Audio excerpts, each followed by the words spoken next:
I'm gonna walk around a little, but I don't want you to be nervous or anything. Um, I want to make this more of a conversation. I'm one that really doesn't like to have people talk at me, but to talk with me. So we're going to have a conversation and hopefully have some Q&A afterwards. Our discussion today is about leadership. It's about being courageous in leadership. It's about being innovative in leadership. I've got my cheat notes here. This is how I made it through college. Um, it's about uh, knowing that each and every one of us are a leader. Now, we all lead in different ways. We all choose a path as a leader, but we have to be concerned about the way we lead today. A lot of my leadership learning came from sports. As a young kid, 8 years old, I wanted to be a pro football player. That was my ultimate dream. That's the only thing I ever thought about. School was kind of secondary. I thought, I'm going to make it. Um, and I found out that I had to go through this process. I had to go through a number of different types of leaders who ended up being coaches, to end up being people in the community. I found out that it was kind of hard for me to be led because I was a knucklehead. And a lot of times, even us as adults, we're kind of hard headed because we're set in our ways. We know how we want to get things done, and we have a process that we've created for ourselves that we think will help us be successful. But always know that you have to shift and pivot in that process at some point in time. If you can't do that, you can't continue to grow. And as leaders, that's one of our responsibilities, is to always keep growing. So from a young kid, I had coaches that would yell and scream at me because I was a little lazy. I just thought, all you got to do is show up and tackle and everything like that. But I forgot about all the running and exercise and everything that was a part of football. But I was fortunate enough in high school to be fairly successful. And my senior year of high school, I became one of the football captains for our team. And this was in Southern California. And when I was told that I had that responsibility, that was one of the first shifts I had in my life. I knew that at that point, I had to lead 39 other players that were on our team. We were a little different from a lot of teams here in Utah, where we didn't let everybody play. We cut down to a 40-man squad. That included seniors, juniors, whoever it was. If you didn't make the team, you didn't make the team. So it was a great feeling of pride to be there. And it was also a great feeling of pride for me to be chosen as a captain. But I had no idea what that responsibility entailed until there was a meeting one time in our football meeting, just right before a football game. And we as captains were kind of, getting everybody fired up and talking about the game and going over what we learned in our films and everything. And I had one of our players stand up and say, "I'm not listening to you." And I had a choice at that time. I didn't make the right choice, but I had a choice at that time as to what to do about this. Because as soon as he said that, everybody turned and looked at me and my other three captains. So I walked up the bleacher steps, grabbed him by the collar, and said, "If I hear another word out of you, we're going to move some furniture up in here." And the whole team watched that. And nobody said anything to the coaches. I said there's something to the coach as soon as that happened. I went to the coach before the game and I said, there was a little incident. I said, "I need to let you know." And he said, "Well, what happened?" I said, "Nothing after that." I said, "Everybody kind of quieted down and took care of business." That started our team off on a 14-0 season in Southern California. What I learned about that is that I should have chosen another path other than going and grabbing him by his collar. I should have had the skill sets. I didn't at that time because I was only, 17, 18 years old. I didn't have the skill sets to understand that leadership takes a lot more than just being assertive. Leadership takes compassion. It takes humility. It takes a willingness to do things that you might not be comfortable with. And that helped me on my path to understand that wherever I was, I had to be a leader. And also that those on my team, by not saying anything else, chose to be a leader in their own way. They quietly led by position on the field. They quietly led, and they understood that I told them all that I was going to tell the coach what happened. So they understood that I was going to take responsibility. And as a leader, we have to take responsibility for the things we do. Fast forward about a year later, I was able to come here to the University of Utah to play football. And again, being a knucklehead, thinking I was, BMOC, I found out there was another 79 BMOCs out here on the field. And that was an eye-opener to me. You know, I thought, okay, I'm gonna just show up and these guys got nothing on me. I got this game down pat. I had skills, I had the ability, but I didn't know that I needed to also have respect. And I needed to respect those guys that were ahead of me. My freshman year, the University of Utah sent 7 players to the NFL. And I practiced against 4 of them on the offensive line. You think I was humbled my first couple of practices as a freshman? It was something else. I had never been manhandled before until that experience. And I gained a respect for those guys instantly. They didn't have to say a word to me. They just said, you know, we all had an understanding of what our jobs were, and they made my job difficult.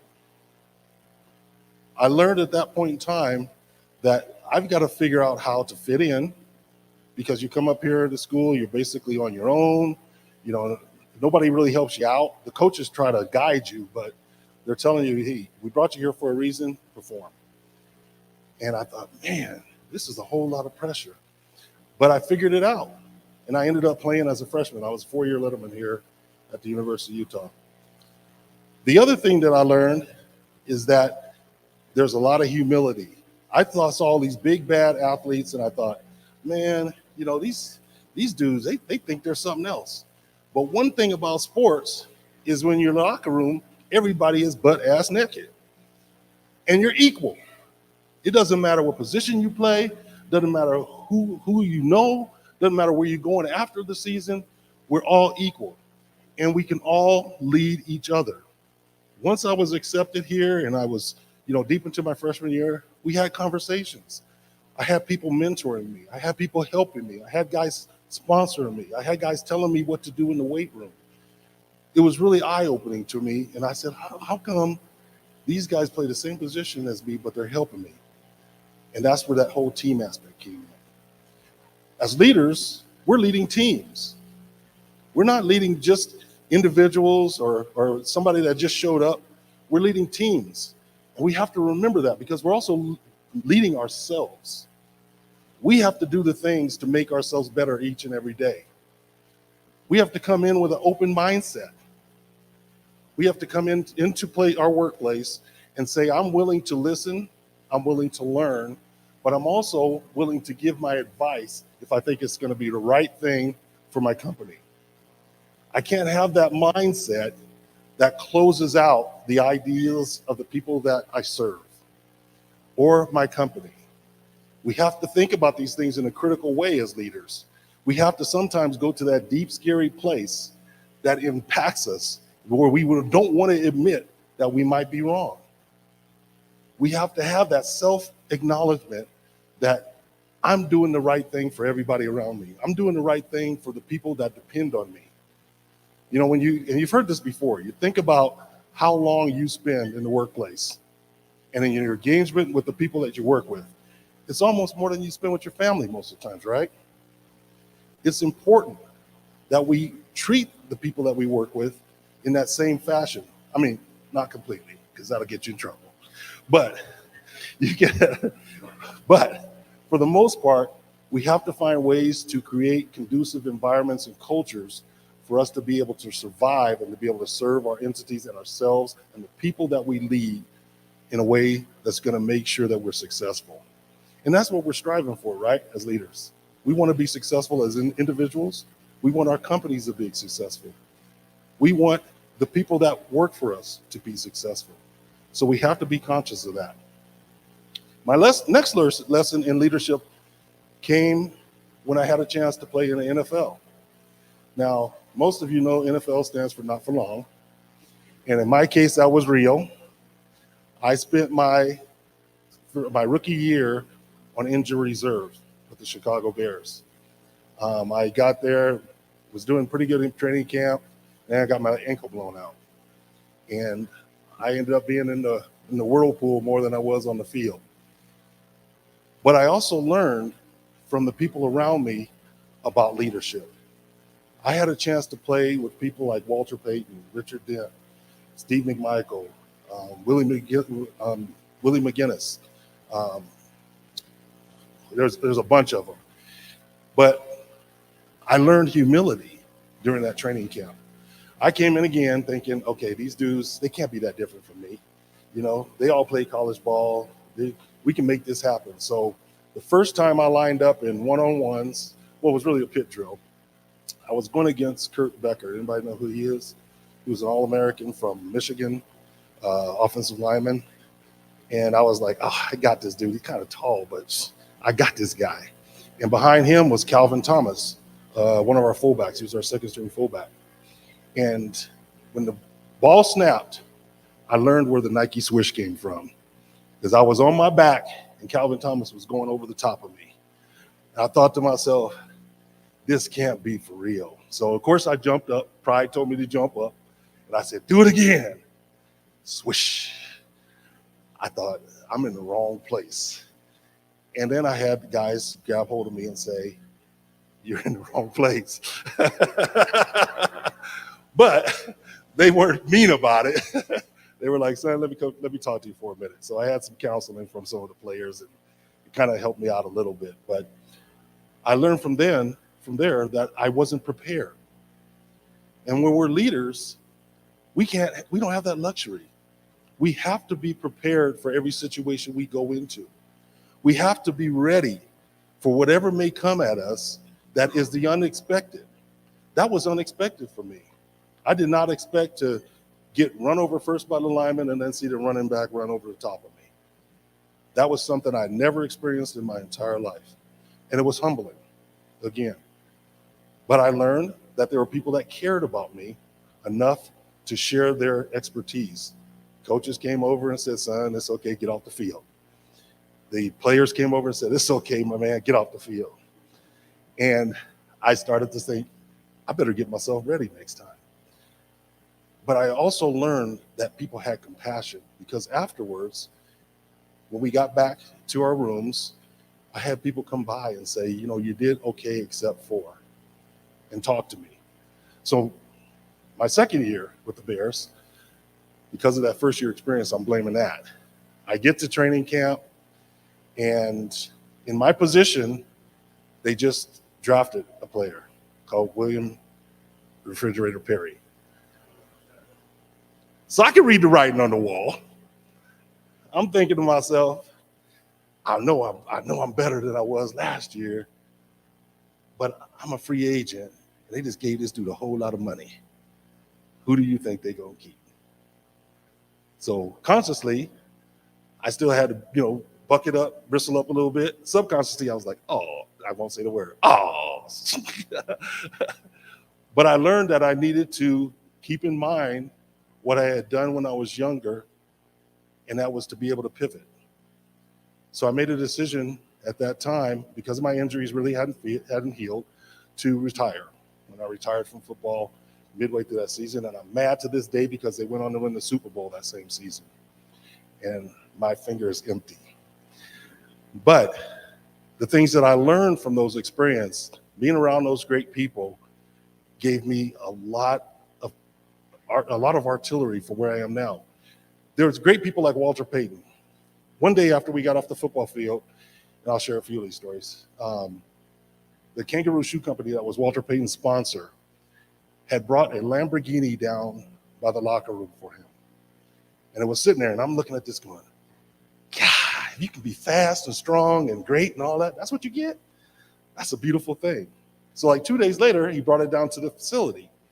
And there was like 4 of us standing out there. And I said, you guys that are rich and you got a maid, they give you stuff like this. I said, well, why come I can't get anything like that? Walter Payton told me, he said, if you can get in it, you can have it. I tried everything.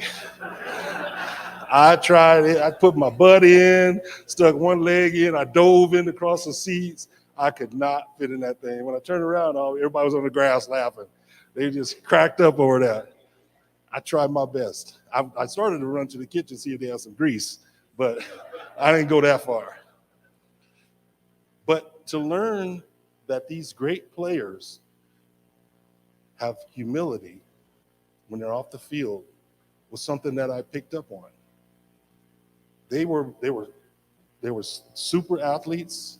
They were guys that people looked up to from all over the country, all over the world, yet they were very humble. When you get to talk to people one-on-one, a lot of times you get this image of professional athletes when they're on the field or playing or something else, that they're cocky and all this. You have to be. If you're not confident, you get run over like I did. That confidence also has to be followed by humility. And as leaders, we have to be humble. We have to understand that we're dealing with people. We don't know all of the burdens that other people are carrying with them to the workplace every single day. These burdens are hidden. There could be family stress. There could be some medical tension that's going on. There could be anything happening in people's lives. And as leaders, we must start out our days working with people that we're leading with that little bit of compassion for them without knowing what's going on, and being humble in knowing that they are people as just as well, the people just like us, and have the strength to do so.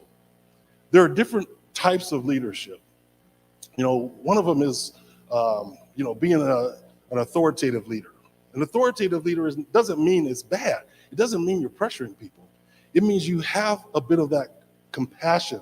You listen to and understand the people that are working for you.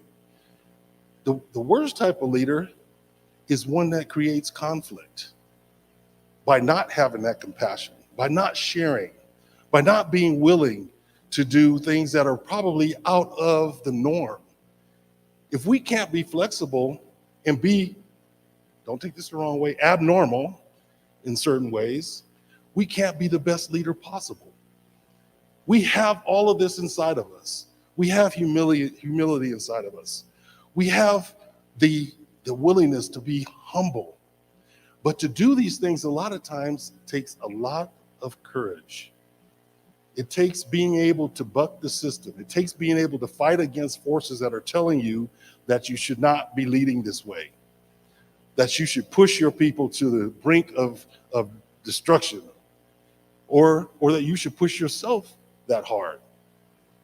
We all want to push ourselves. We all want to get better, but we have to do it with courage, and the courage to be able to say, you know what, hold on a second. I need to take a step back. Or I don't think we're doing this the right way. Or this may create harm or some disparities within our company that we cannot live with in the long run. We must be resilient to the noise that's pushing us to do these things. We must be resilient to the noise that's telling us we don't have to consider the people around us. One of the biggest challenges we have today in leadership is we've got 5 generations in our workforce.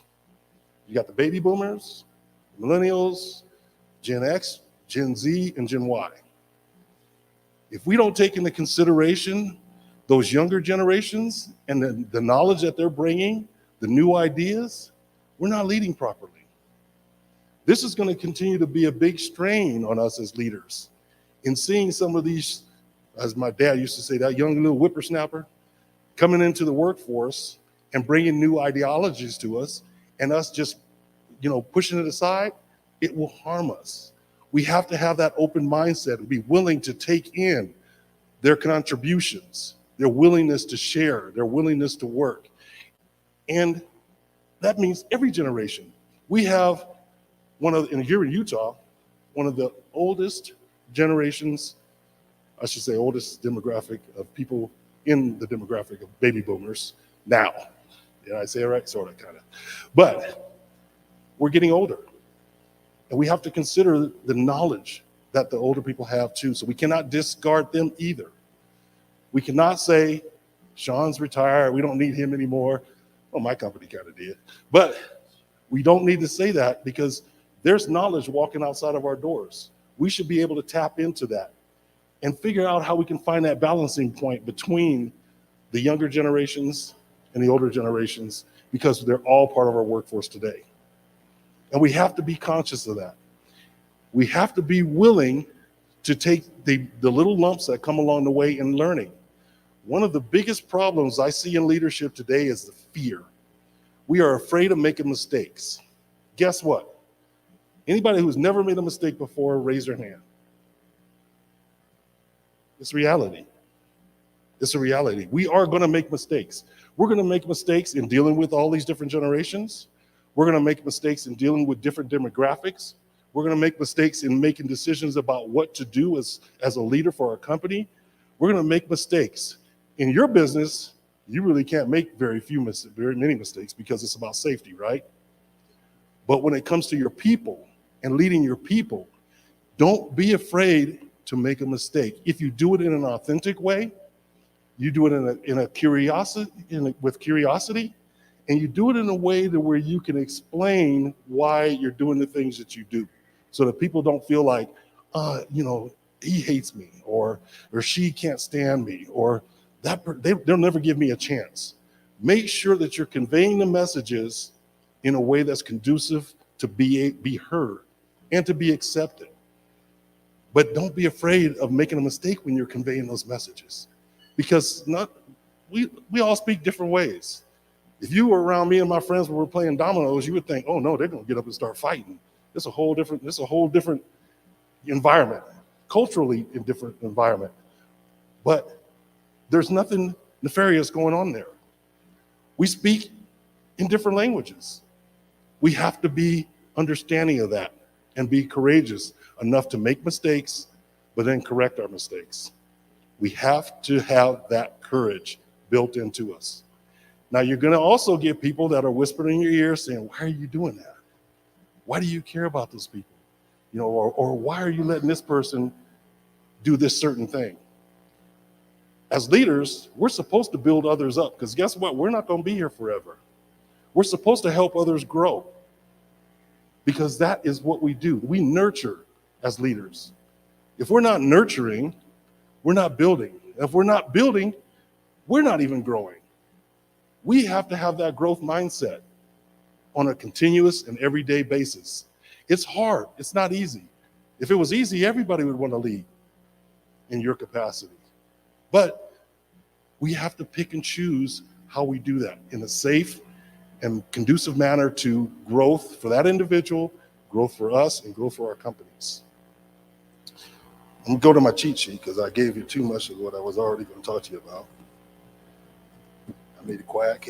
It's all quiet in here like we had a funeral or something. That makes me real nervous. I really can't handle quiet. Just like with your kids, every time it's quiet, you're like, what you doing in there? Hey, so I'm getting out of here. 1 second here. This is the other one. I want to make sure that as leaders, we make sure that we remain vulnerable. If we lose that semblance and sense of vulnerability, we lose that part of humanity that's really critical to us being a part of our environment. It's okay to be vulnerable.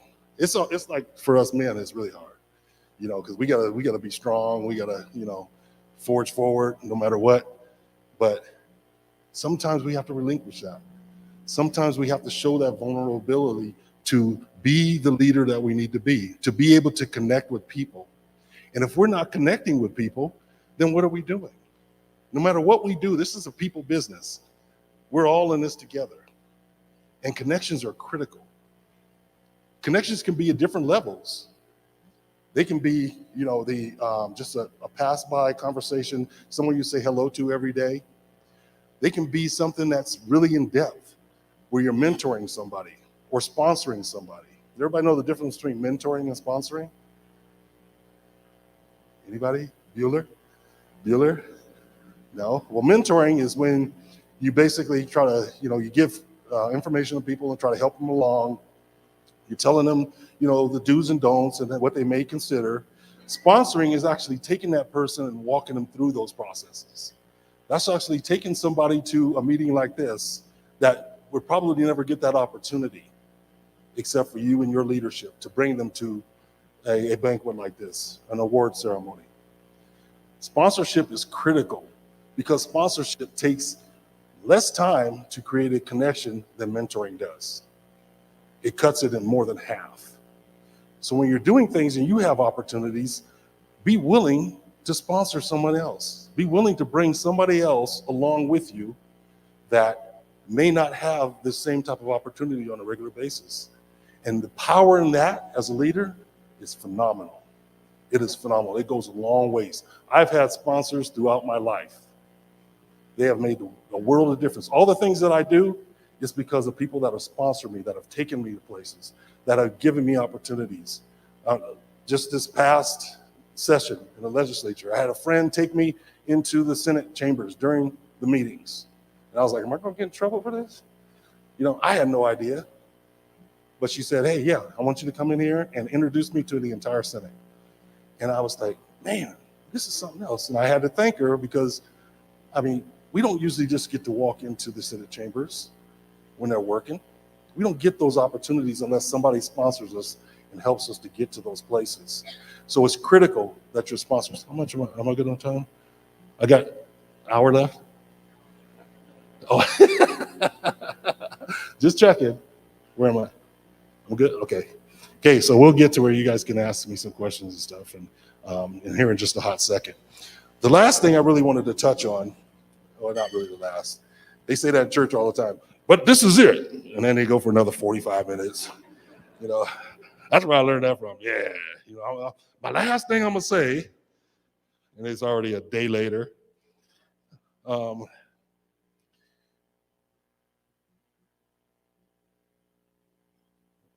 on that. Oh, okay. Now we're talking about connection. We want to make sure that in any of our connections, the relationships that we're building, we do it with intent. We don't want to do it in a haphazard way. We don't want to create relationship. We're all in relationship to some degree when we're talking or working with others. But if you're going to get into a deep connection with people, be intentional about how you connect with that person. Be intentional in your conversations. Be upfront and honest with people in your conversations. Share with them. Share with them how you're going to help them. Share with them what you want from them. Share with them what is needed. Now, sometimes we can't always be on the positive side, right? Sometimes we have to tell people what they've done wrong or what was incorrect in the work that they've done. But if we do that in a way where we've built some connection and we are intentional about maintaining that relationship, we're all bright enough people to figure out how to do that and to do it in a way that's conducive to productivity. And that's what we do as leaders. We bring the highest level of production to our positions for the entities in which we are employed by. We do those little things. They add up. You don't have to do it all in one day, because if I give you a test on all this stuff right now, everybody about a C- or so, because I don't do multiple choice. But take bits and pieces and build upon your own leadership arsenal. I call it putting arrows in the quiver. Whenever I do something that I think, okay, that's going to be valuable at some point in time, it's in my quiver, so I can continue to build it. And then when I have those times when I know I need to do something, and I know I've built up the courage enough to do it, I can take one of those arrows out and I can fire it. And I know that I'm going to be okay. I know that I'm going to be effective. I know that I'm going to do the things I need to do because I've been working on that. I've built it. And relationships is a place where that is critical. It is critical. We have some severe issues in our workplaces now. This is all part of safety with mental health. We have issues that are occurring every single day that have to do with hidden burdens based on people's health. We don't know who's ill in our workplace all the time. Some people won't tell us. Some people will, but a lot of people will not. It's critical that though you have those connections and relationships built to a point to where those people are willing to share that information with you, and you will allow them to be vulnerable because you are vulnerable as well, and you know how to accept that information. If we cannot be conscious as leaders of the connections that are necessary in our relationships in the places we work, we cannot be successful as human beings. I'm reading a book right now, and it talked about something that's really simple. It talked about a smile and what a smile can do. A smile at a person, even when you don't feel right, will change the brain. It is astonishing. I was like, really? I almost dropped the book.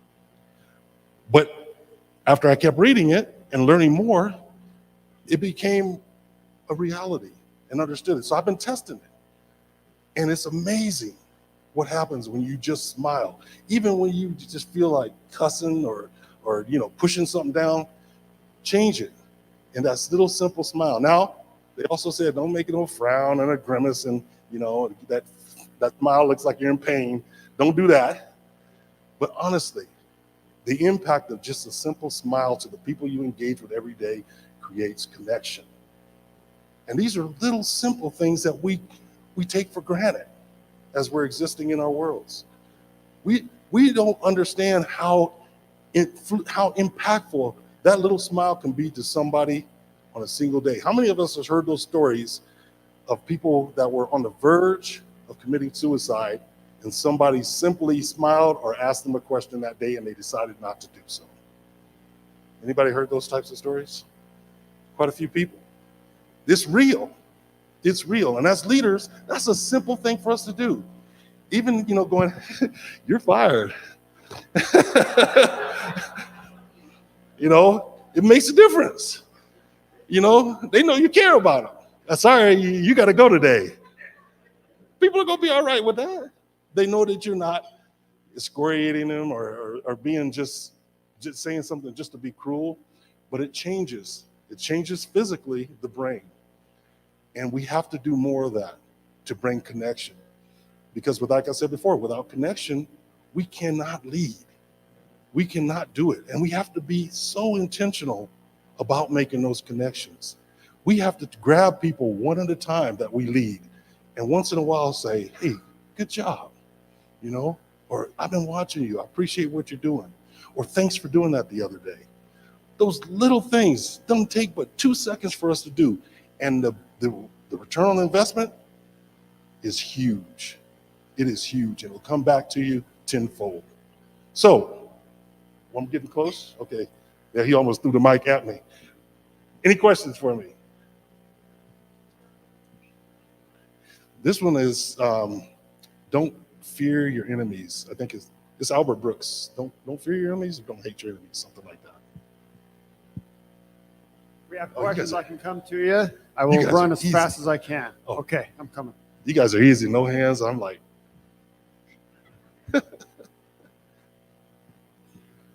Hey, just wondering, a lot of professional athletes, they all have numbers on their jerseys.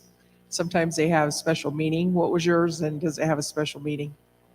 My number was 84 because I figured if I'm not going to live to be 100, please let it be 84.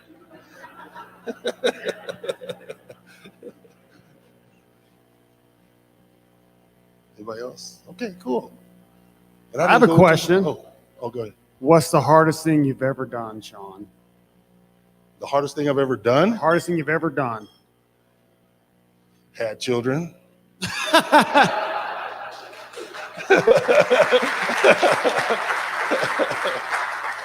That's it. That's it. They didn't. My father told me about children, and I didn't listen.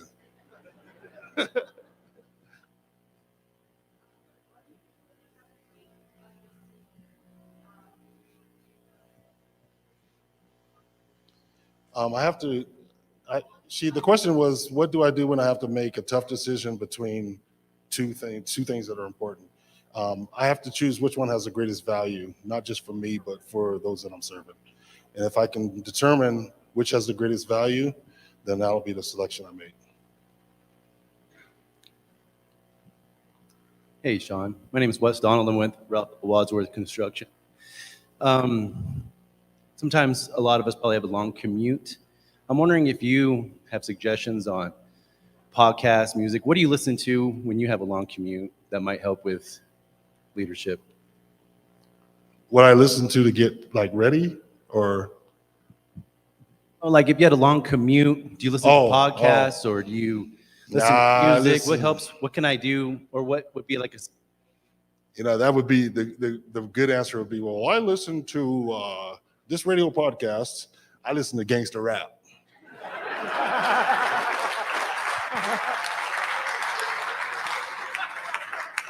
Ain't nothing but a G thing.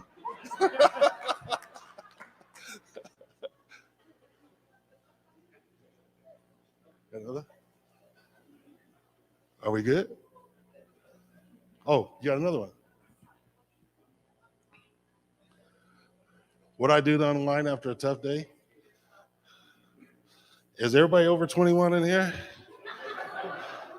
After a long day, I got one of those lounge chairs at home that have the buttons on it. You can kind of lay back, get myself a drink, turn on Housewives. No, not Housewives. No, I'll sit with my wife and we'll watch TV. So, and we usually don't get to do that till later in the evening because I have a lot of events that take place in the evenings. So we'll just come back, sit in the lounge chair, watch a movie or watch some television, and then start to wind up for the next day. Yeah, so nothing. I don't have any kids in the house, so it's peaceful. Just a dog. No other questions? Right, you guys are good. Thank you so much for letting me be here today.